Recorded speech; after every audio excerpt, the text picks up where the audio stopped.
Hey sports fans, it's been an exciting weekend for Wolves Athletics, and I'm here to give you the breakdown.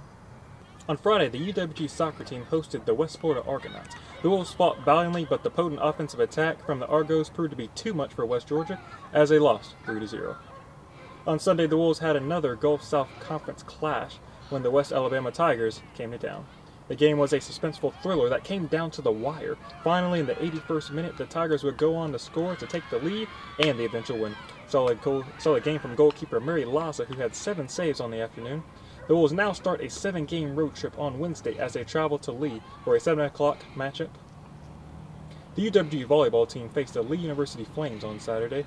The Wolves would come out firing, winning the first set, but lose the second. After regrouping, the Wolves would surge to win the third and the fourth set to take the match. Great match offensively from Leslie Bemis and Helen Mintinger, who had 12 and 10 kills respectively. West Georgia will be back in action as they host Shorter University at the Coliseum Tuesday at 7.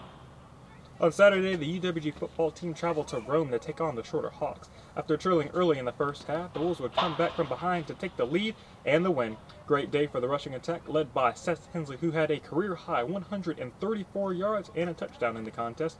Coming off the big win, the Wolves will host the Point University Skyhawks for homecoming this Saturday at University Stadium. Kickoff scheduled for 2 o'clock.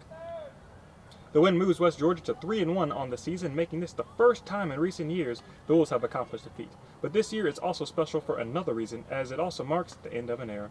Earlier this fall, head football coach Daryl Dickey announced that he will step down as coach following the end of the season.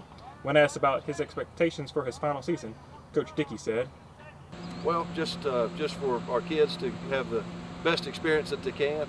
We're in it. I'm in it for them, and I want them to have a great year.